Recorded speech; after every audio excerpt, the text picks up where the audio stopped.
By the end of this video, I want you guys to let me know how you feel about Professor Xavier. Like, I know all this crazy stuff that goes on, how he's this and how he's that, but this comic book takes it to a whole new level. My name is Dorian, this is SEM Comics, and we are bringing you Immortal X-Men number 10.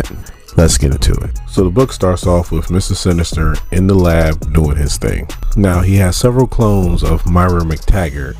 Now, what I believe what he's trying to do is she has the ability to live 10 different lives, and there's 10 different scenarios. He's trying to find the right scenario to where he can take over. So just like with the Age of Apocalypse, Legion went back in time to try to kill Magneto when he was a lot younger and didn't have as great a control of his powers, but he wound up killing Professor Xavier, his father, instead before he formed the X-Men, which left the perfect conditions for Apocalypse to take over. But once you turn the page, you see why he's rushing like he is in this lab, because he set a trap for 4 of the Quiet Council and he took them out. He took out Professor Xavier, Emma Frost, Exodus, and Hope Summers.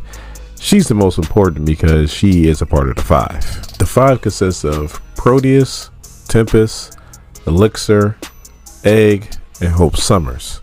Without Hope, you can't bring anybody back. And she is wrapped up in a blanket as Cable carries her up the steps, which Cable on her just gives a nice little callback to Messiah War. So while this is going on, Professor Xavier is monologuing to himself and he's questioning his own dream. And like he's even saying, it's not like it's like a policy or it's Xavier's 5-year plan. It's a dream. Dreams are often forgotten as soon as you wake up. So how important is a dream? And now we're to one of the points where I started to flip out on this comic book. So like I said before, without Hope Summers, there is no bringing anybody back. So you would think that would be the most important thing that every mutant there will have on their mind. We need to make this happen. But there's only 2 mutants that can make this happen: Mimic and Sync. Before there is one more word said, all you hear is Mimic go, "I can't do it, it's too horrible, and it's too much pressure, I can't, I'm sorry." In the same breath, all you hear is Sync goes, "I'll do it."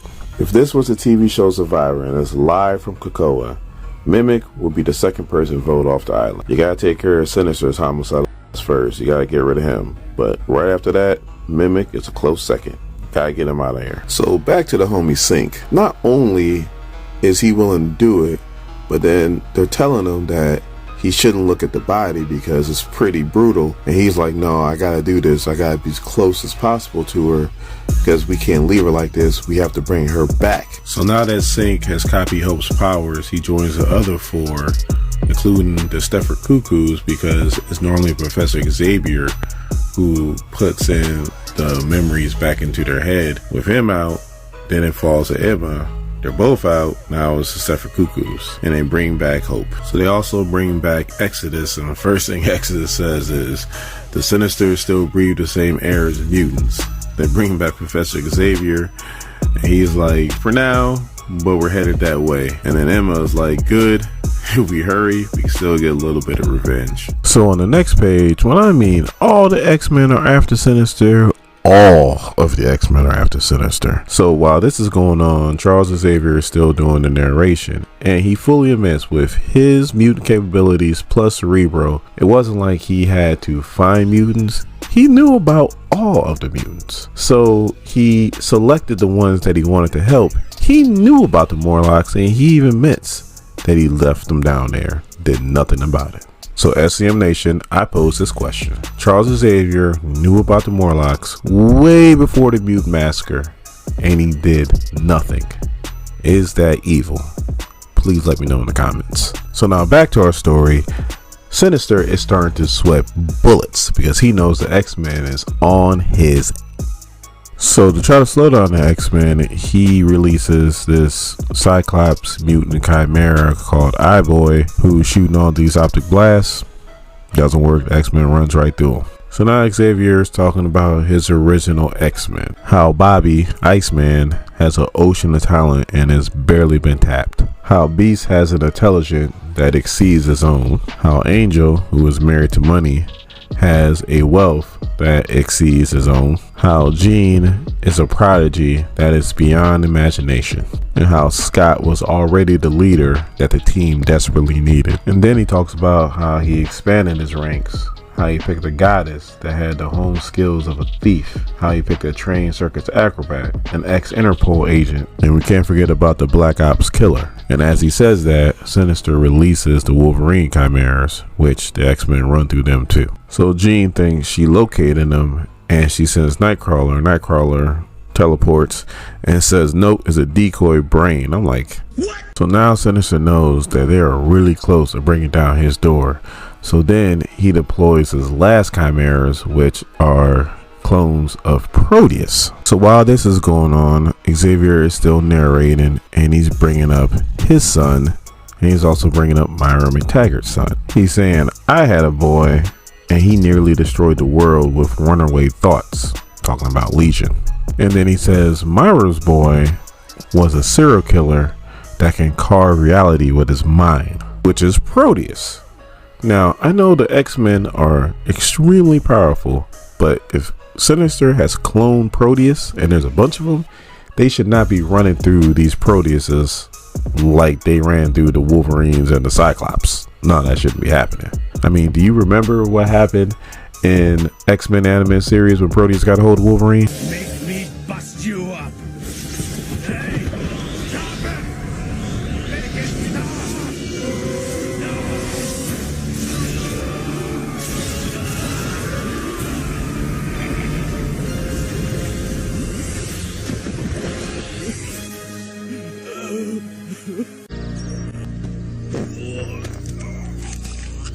You want to talk about it?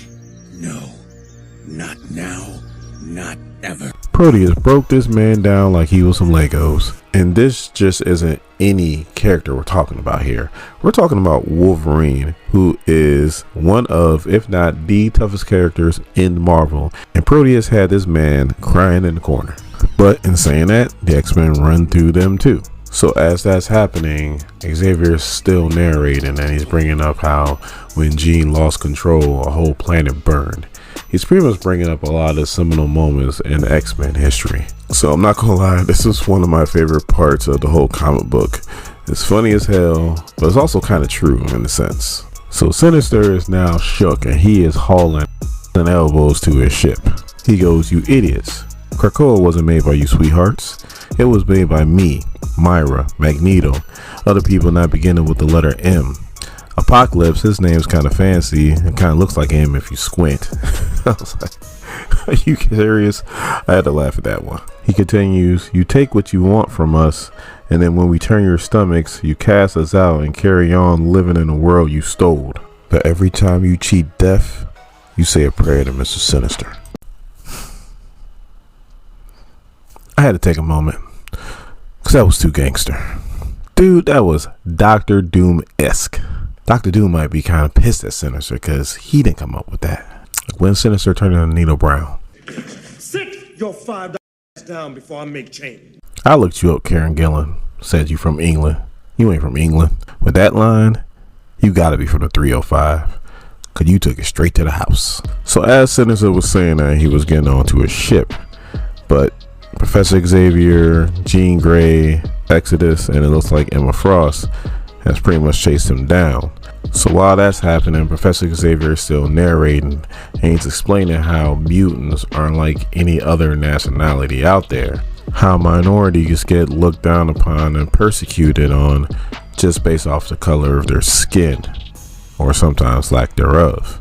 Where mutants, the reason why people fear them is because they are dangerous. And as he says that, Jean and Exodus join hands and send down this psychic blast that just takes out Sinister's ship. So Sinister gets out of his ship, he tries to run, and he has his little army waiting for him, and Professor Xavier just waves his hand and all their heads just explode, and the Emmett comes out of nowhere and kicks the bejesus out of Sinister. So now Sinister's caught and he's about to go into judgment, but as they're going through that whole process, Professor Xavier reveals two crazy things. So Professor Xavier starts to explain how we're lucky that Magneto doesn't have his powers, Because if he did, and he had the mindset like he had in the 80s and 90s, that humanity would have been wiped out. But then he goes a step further and explains how he could have just went ahead and put in like a psychic suggestion into everybody's head. He said it would have took a few decades, but eventually he'd be all finished, and then humanity will wake up one morning and then grab a sharp object and take it straight to their neck, and humanity would have been wiped out in one bloody morning. Tell me that is not evil. Please let me know in the comments. But then he takes it one step even further and explains how there will never be a nuclear war, because he went into every world leader who has access to nuclear weaponry and put a suggestion on their head, and if they felt like they wanted to press the button, they couldn't. Their hand would just hover above it, and there is no way it can override it. Just complete control of these powerful people. How is that not evil? So while that's going on, Sinister has been judged and has been banished to the pits. And then Charles goes, "Let this be a wake-up call. We must be better in the future. We cannot act like we have. A useful monster is still a monster. Sinister is gone. Let us make a better, kinder Krakoa." So now it looks like the Quiet Council is breaking up and everybody's going about their business, and then Destiny walks up to Mystique and goes, "We must leave immediately."